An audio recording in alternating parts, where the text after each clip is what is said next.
Vous aviez un ami, Samuel Eto'o, qui était votre ami à un moment donné. Et puis après, vous faites une vidéo, vous dites que voilà, je suis déçu de lui. Oui. Après, est-ce que l'amitié ici me fait un prix? Est-ce que ça a un coût?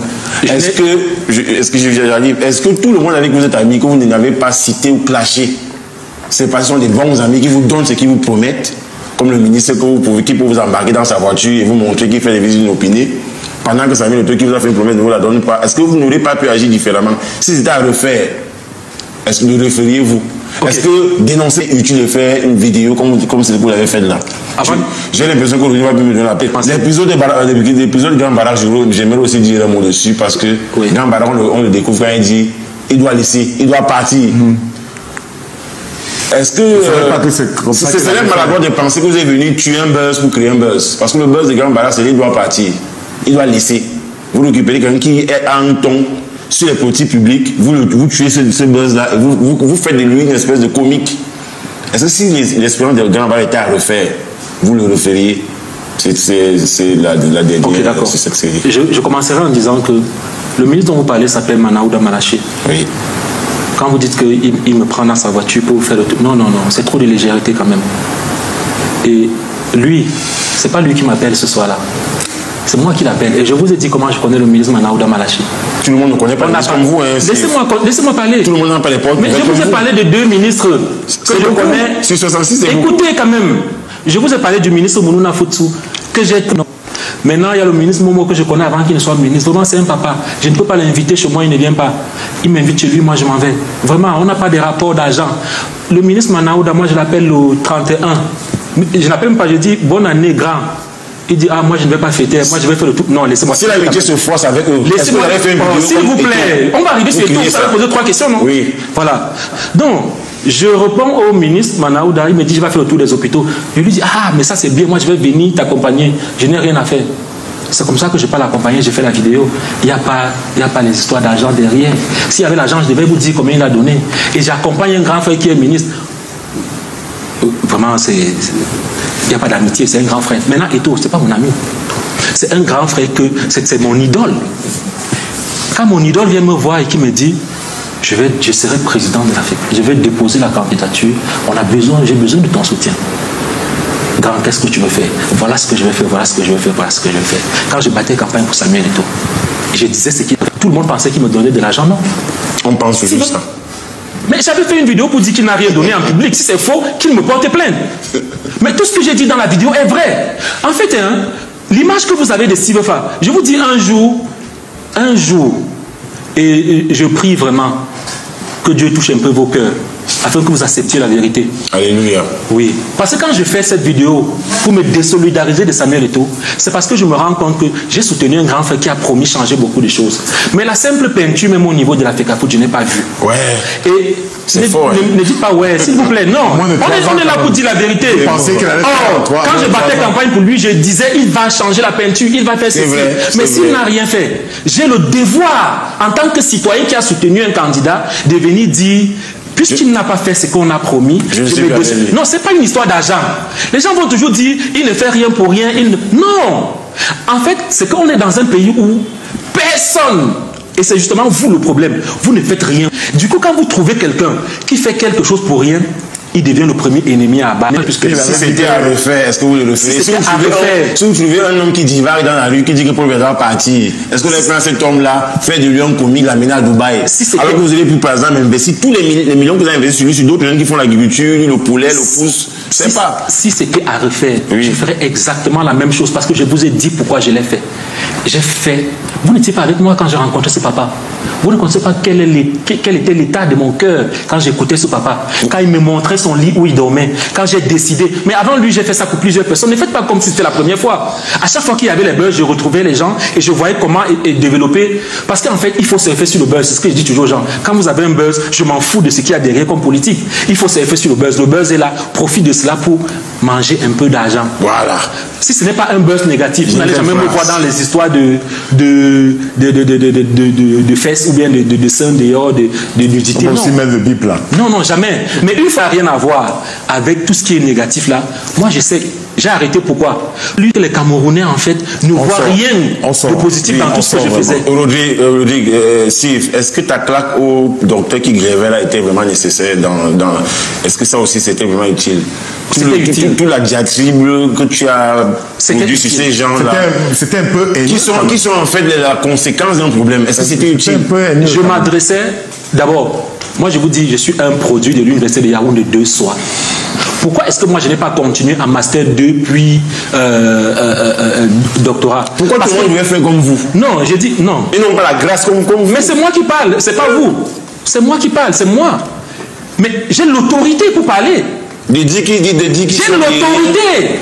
Mais si Dangote se lève, Dangote qui n'a pas le doctorat se lève pour dire que toi qui as le doctorat, tu n'as pas le droit de t'asseoir au sol comme ça pour commander l'emploi. Mais il a l'autorité pour le dire. Donc le Dangote des docteurs qui étaient assis. S'il vous plaît, je suis le Dangote des influenceurs au Cameroun. Dangote des entrepreneurs qui sont partis de rien. Et un influenceur suffit pour insulter un docteur. Je suis un mentor pour la jeunesse camerounaise. Et ces jeunes qui sont assis au sol là. Qu'est-ce que vous reprochez aux jeunes au fond? C'est le fait de s'asseoir au sol. Mais ils sont en train de tuer le rêve des jeunes. Mais un jeune qui rêve de faire de grandes études, devenir docteur, mais quand il voit ça, qu'est-ce qu'il se dit? Que mais je vais faire toutes ces études pour aller m'asseoir au sol. Il ne faut pas protester, qu'il ne faut pas revendiquer. Non, non, non. C'est pas ça. Non, s'il vous plaît, s'il vous plaît. Il ne faut pas commander l'emploi. S'il vous plaît, un docteur, ce n'est pas un commandeur d'emploi. Si vous sentez que la filière dans laquelle vous êtes ne vous permet pas de créer de la valeur dans votre pays, c'est ça aussi les limites avec le Cameroun. C'est ça, vous le savez. Mais si vous savez que la filière dans laquelle vous êtes ne vous permet pas de créer de la valeur, mais changez de filière. N'allez pas faire les longues études en philosophie. Comme je dis, pour philosophie, quoi. En fait, c'était pour les évidents. En tout cas, le ministre Jacques Famdongola... C'était pour demander de ne pas se rabaisser à ce niveau. Pas simplement ça. En tout cas, le ministre Jacques Famdongola... Je ne m'adressais pas à tous les PhD, parce que j'ai trop d'amis PhD autour de moi. Ceux qui étaient assis, vous avez indiqué. J'ai parlé de ceux qui étaient assis. Je disais que donc le professeur Jacques Famdongola a demandé s'ils ont appris la logique scolastique. Bon. Il y a combien de jeunes que vous aurez souhaité que le président fasse des loges, quoi? Est-ce que vous êtes d'accord avec les noms qui ont été cités? C'est déjà une mauvaise pratique. De citer des noms. Et je ne suis pas là pour conseiller le président. Moi, on a souvent reproché au président de ne pas citer le nom des Vous êtes influenceur, vous avez dit, vous êtes un mentor. Si vous arrivez... Non, je vous dis... On a souvent reproché au président je suis très mal placé. de ne pas citer le nom de ses compatriotes. Ah bon? Non, mais maintenant qu'il les cite, vous dites que c'est une mauvaise pratique. Le président de la République est une institution. Je suis très mal placé pour venir me placer en télé et dire au président, tu as mal, s'il vous plaît. S'il vous plaît, soyez poli. C'est trop. Oh Seigneur. Je dis, c'est pas bon. Pour moi, en tant que citoyen, pas en tant qu'influenceur, et je ne fais que le dire, en tant que citoyen, je trouve que c'est pas bon. Pourquoi? Parce que quand vous arrivez dans un domaine comme l'agriculture, l'élevage, moi, si je dois citer un nom, je vais peut-être citer Boris, comme il y a un certain Boris qui est là à Douala, qui fait les poissons. Il n'a même pas, je ne sais pas s'il a le CEP, mais ce qu'il fait dans la pisciculture est juste extraordinaire. J'aime mieux ne pas citer. Sinon, c'est blessé. Est-ce que ce serait trop demander au président de citer au moins 360 jeunes des 360 arrondissements du Cameroun? Non, par contre, je peux lui demander de recevoir ces jeunes-là. Citer, ça ne sert à rien. 360 et 360 arrondissements. Si je peux formuler le programme pour les appuyer, il a quel programme? Les programmes. Par contre, ce que je peux formuler comme vœu, c'est que le président, au moins une fois par an, reçoive les entrepreneurs jeunes. Ils peuvent être 2000, 3000. Le simple fait d'être reçu au palais, même si ce n'est même pas lui qui les reçoit, le simple fait d'arriver là-bas prouve qu'ils existent. Et c'est ça le problème. C'est qu'au Cameroun, on a des dirigeants qui font comme si on n'existait pas. Il est hors de question. Moi, on m'a invité au palais l'année passée. Toute la soirée, j'ai mis le cache-nez. Pourquoi? Parce que quand j'arrive, je me dis, mais où sont les jeunes? Où sont les créateurs de contenu? Où sont les influenceurs? Vous m'invitez ici pour qu'on aille dire après qu'on a invité Steve Farr. Ça veut dire que c'est à lui qu'on donne les millions. C'est à lui. Merci. Mais c'est quand même un plaisir pour moi. Merci. Nous sommes tenus par biscuits, non? Non. Nous sommes tenus par le temps, malheureusement, de conclure l'émission. Comment tu fais ça? Je vous dis une question rapide. Oui, question de 10 secondes. Voilà. 10 secondes. La question est toute simple. Que répondez-vous, Steve Farr, à ces personnes qui pensent que Steve est un bon manipulateur? Si tu as l'impression que je suis un manipulateur, ça veut dire que tu t'es laissé manipuler. Ça veut dire que, en réalité, tu dois te poser les questions. Parce que moi, je ne vois pas en quoi je manipule les gens. Donc, si tu dis que je suis manipulateur, alors tu t'es laissé manipuler. Mais j'aimerais dire un truc qui est très important. C'est que tout ce que vous voyez là, tous ces préjugés qui sont nés sur Steve Fa ont été créés par des individus d'un seul parti politique. Je ne suis pas là pour citer le nom du parti politique. Mais ce sont ces gens-là qui ont compris que ce gars-là, c'est l'ennemi à abattre. Quand vous voyez... Puis le RDPC? S'il vous plaît. Quand vous voyez un élève qui dit on a payé 50 millions à Steve Fa pour aller faire telle chose. Pour faire de... Les humains, toi, militant d'un parti politique, je ne comprends pas, j'ai du mal à comprendre en fait. Parce que vous avez parlé d'un parti politique et puis vous parlez des humains, je ne sais pas, c'est un militant du parti politique, c'est un cadre d'un parti politique ou je ne sais pas qui c'est, moi. Vous savez pour qui Valsero milite? Valsero a soutenu le MRC pendant la présidentielle 2018, oui. Et vous ne savez pas il était au crack, le crack d'Abel. Et vous ne savez pas pour qui Zumento milite? En tout cas, je vous disais simplement que tout ce que vous entendez là, Steve Fa a reçu 50 millions, Steve Fa est. Ils ont fabriqué tout ça pour nuire à Steve Fa. Mais je dis jusqu'à ma mort. Et c'est pour ça que j'ai commencé l'émission en vous disant, si vous venez pour me tuer, sachez que tout ce qu'on dit sur les réseaux sociaux sur moi, rien n'est vrai. Et il faut être proche de moi. Et David, vous êtes suffisamment proche de moi pour le savoir. Il faut être proche de moi pour le savoir. Et le jour où on a dit que, à l'époque, on avait dit que le ministre Issa Tiroma avait donné l'argent, on avait montré les millions comme ça pour faire quoi que... Eux, ils étaient là, ils ne m'ont pas défendu. Hein.